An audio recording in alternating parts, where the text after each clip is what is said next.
Hello, I'm Jorma Duran. And I'm Siobhan Klepfer. Thanks for joining us as we pay tribute to America's veterans. Over the past few years, we've spent a lot of time talking about the men from Michigan who's earned America's highest honor. But this year we noticed a new trend, military men who finally came home after decades in distant lands. And we're going to tell you a few of their stories tonight.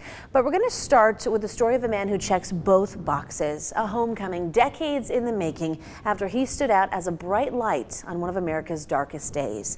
It's the story of a Charlotte man at Pearl Harbor whose actions earned him the Congressional Medal of Honor and the town that came out to honor him. Luke Snyder has his story.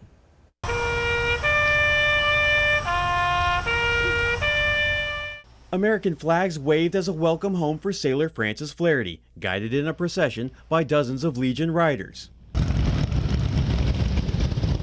That's the least we could do for a man that gave his life, for this country and for the respect to him and his family. On December 7th, 1941, Flaherty sacrificed his life to save others during the attack on Pearl Harbor. The ship he was on, the USS Oklahoma, was sinking, and orders were to abandon ship. But Flaherty remained, firing back at Japanese planes while holding a flashlight that allowed others to escape, an act of bravery that cost him his life. And because of his sacrifice, he was awarded the Medal of Honor. However, for nearly 80 years, his remains were unidentified until scientists stepped in. His family received a call from the MIA accounting agency saying they identified his remains and could be sent home for a proper ceremony. The family was contacted by the Navy, and we decided sort of en masse that there's no better resting place than his hometown. John Flaherty is Francis's nephew. He was born just a month after the attack. He says seeing all the support today left him feeling overwhelmed with emotion. Goosebumps and tears. For others like Herb Elfring, who was there during the attacks on that tragic December day, today was both hard and a proud moment. Just the fact that it was a man that gave his life, for doing what he could to save other sailors. But they weren't just sailors. They were husbands, brothers, fathers, and friends. Now, hundreds are thanking him as he made his way back home. I'm just happy to see them all. Just shows how much respect there is out there for a Medal of Honor recipient, and everybody wants to be here to honor that man. With a final gunshot in tribute, the folding of the flag, and one last salute, his family received a final moment of closure. Here for you in Charlotte, Luke Snyder, 6 News. Believe it or not, Flaherty isn't the only mid-Michigan man who was aboard the Oklahoma and died that day and came home this year. Meet Wesley Graham. The Benton Harbor man joined the Navy at age 20 before the war started. He was promoted twice and became a Seaman First Class. Graham was among the 429 people aboard the Oklahoma who died on December 7th, but his remains weren't identified until last year. He was buried at the Fort Custer National Cemetery in Augusta just 2 weeks ago. And as hard as it is to believe that remains can be found and identified from World War II, it happens more often than you might think. In fact, it happened in Lansing earlier this year. A soldier missing for 78 years was finally laid to rest here in mid-Michigan. Marisa Say was at his funeral back in August and shows us how his family is finally finding some closure.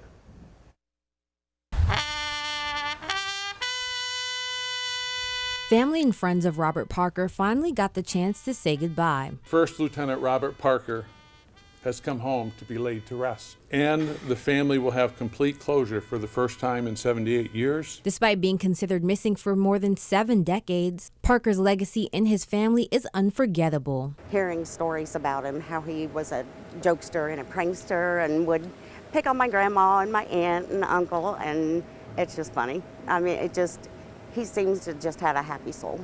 In November 1943, during a mission in New Guinea, Parker was flying an aircraft.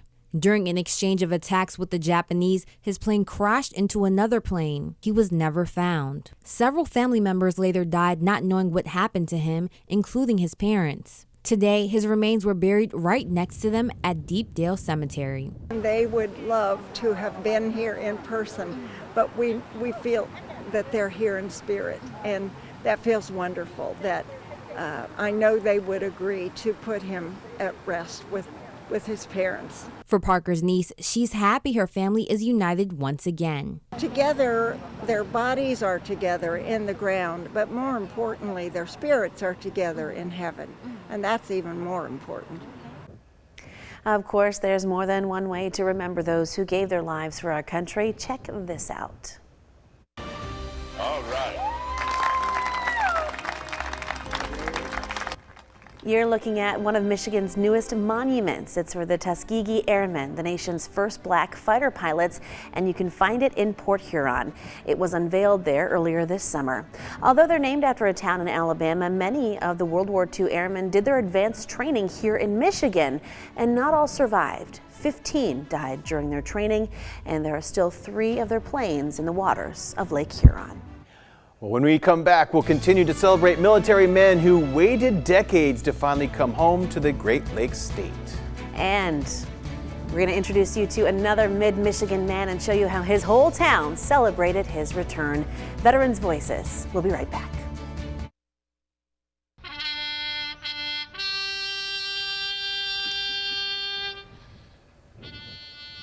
The sounds of a grateful nation, paying tribute to the men and women who gave their lives to defend our nation.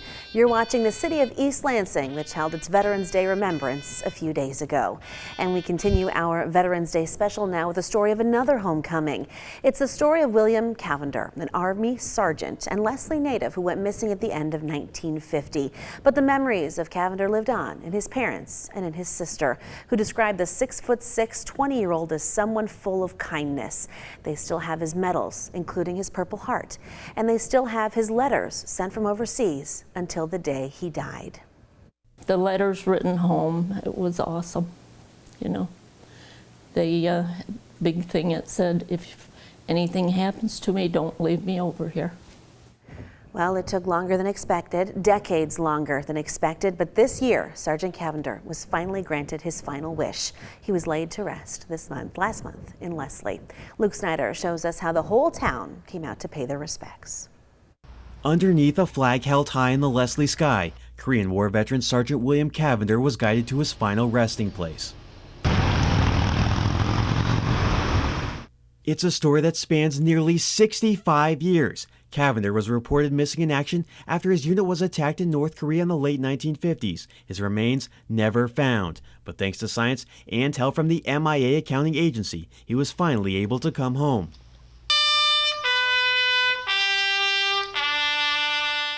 For Cavender's younger sisters, Marilyn and Frances, seeing the overwhelming support from the community is a moment they say gave them goosebumps. It's like, okay, we're doing this today, and then you see the urn and realize what's really going on. It's awesome. Coming to show their support were people like Rick Hayes, who led the American Legion carrying American flags. Anytime we have a fallen brother or hero or anything, but that's what the Legion Riders are all about, is supporting our veterans, and so it's always an honor to come out and do something like this. The sisters say they hope today shows that the sacrifices made for this country are never forgotten. I want people to, especially the military, to feel like what they've done is worth it. And they know their brother was looking down on them. We feel he was up there with Mom and Dad in their lawn chairs with God and watching this whole thing. With the folding of the flag, a firing cannon, and one final salute, Cavender's family received a final moment of closure. Here for you in Leslie, Luke Snyder, 6 News. The people we've talked about today are just some of the many Michiganders who finally found their way back home this past year, and we'd like to introduce you to a few others. There's Army Corporal Dale Wright. He was a 19-year-old fighting the Korean War. The Flint native went missing after an attack on his unit on December 2nd, 1950, during the Battle of Chosin Reservoir. North Korea turned over his remains to the United States in June of 2018, following then-President Donald Trump's meeting with North Korean leader Kim Jong-un. It took authorities almost 2 years to identify him. Wright served alongside Army Sergeant Jesse Hill, who went by the name Johnny. The Highland Park man went missing on the same day in the same battle. Like Wright, the remains of the 20-year-old were also handed over by North Korea. And like Wright, he was also laid to rest at the Great Lakes National Cemetery in Hawley. And there's Army Private First Class John Schlemberg. The Hamtramck native was just 19 when he was reported missing in action while defending Daejeon, South Korea. His remains were finally identified 2 years ago, then brought back to Michigan, and you're watching video of him being laid to rest last week. Wright, Hill, and Schlemberg were among the 7,500 soldiers who haven't been accounted for from the Korean War alone.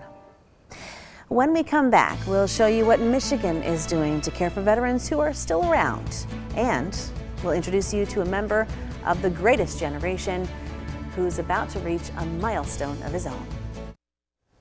Welcome back. We spend a lot of time honoring those who gave their lives for their country, but the measure of a nation is also how it honors those who survived. And here in Michigan, we took a big step in the right direction after the governor and others cut the ribbon for the new Michigan Veterans Homes back in September. The $63 million project is in Grand Rapids. The 20-acre site includes private rooms for 128 residents. It also has a community center with space for behavioral, occupational, physical, and group therapy, as well as an exam room, a chapel, and even a barber shop. Also in Grand Rapids, a veteran is about to mark a major milestone. In a couple of weeks, Gerald Graham will turn 100. Before the big day, he sat down with reporter Kyle Mitchell to revisit some of his memories from World War II. For First Lieutenant Gerald Graham, I flew 67 missions. His time as a fighter pilot in the U.S. Army during World War II seems like just yesterday. I enlisted in August of '42, and I was not discharged. I was put on inactive duty. At 99 years old, he may be hard of hearing from the years of flying loud planes like the P-51D, the Mary Lee, named after the woman who is now his wife. But Graham continues to feel grateful, knowing he made it home when so many didn't. I've been shot at, thousands of times. I've seen, a lot of the bullets are tracers, and so you can see these flashes go by. My airplane was never struck one time. And I've been looking at this and thought a bird couldn't fly through there, but never a dent or a scratch. He enlisted in the Army to become a pilot without knowing much of anything about planes or flying. When I was young, an airplane was still rare. And, it got built quickly once they declared war. He was based at a British air base flying sorties that can last up to 8 hours long. Right before D-Day, Graham and a friend were sent to London for leave. They learned about the invasion after seeing a driver holding up a newspaper. Headlines about that high and the full length of paper. And what's all that about? So we walked over and it said invasion, and here we were in London. So, but we ran back to the hotel, got our stuff, got on the train. He made it back to flying his plane on the next mission. His role was to escort bombers to their targets. Our group would be assigned to certain box bombers, and we'd, had one squadron above, one on each side, protecting them. As the war was winding down, the Army made him inactive and transferred him back to the U.S.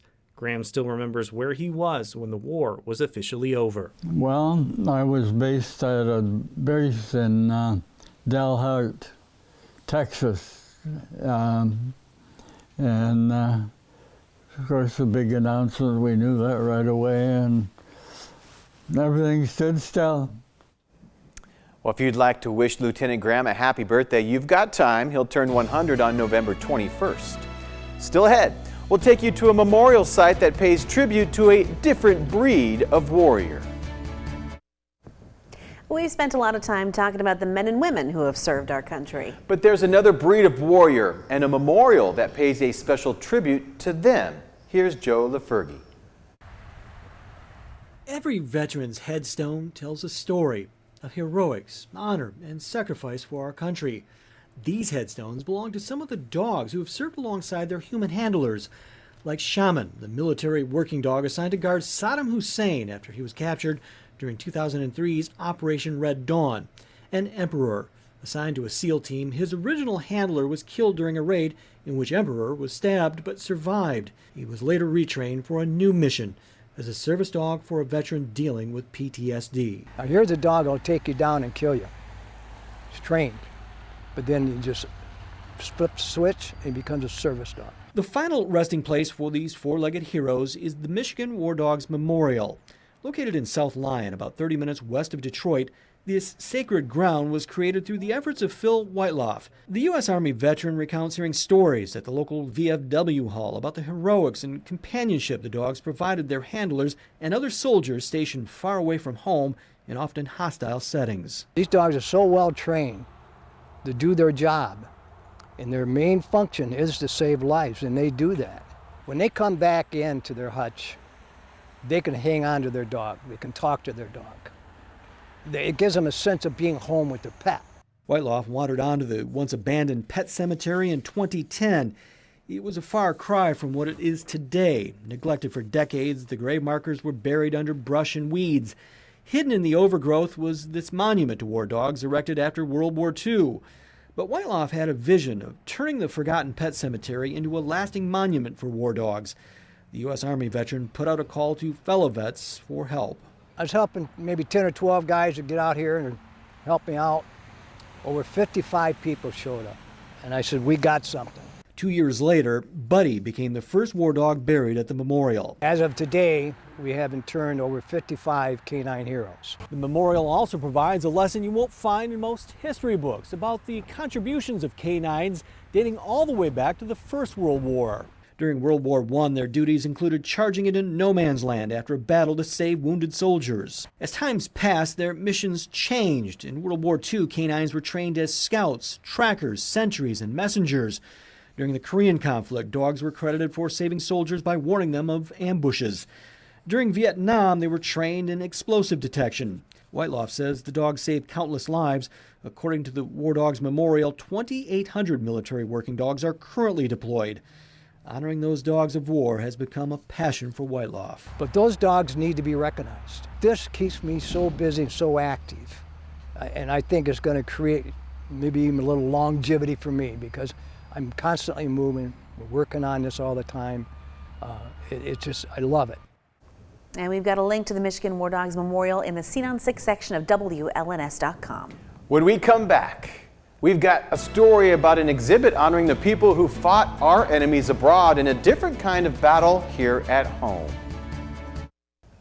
Many of the men and women who fought for our country abroad also fought racism here at home. And there's an organization whose mission it is to preserve those stories. Luke Snyder shows us the story of those unknown heroes.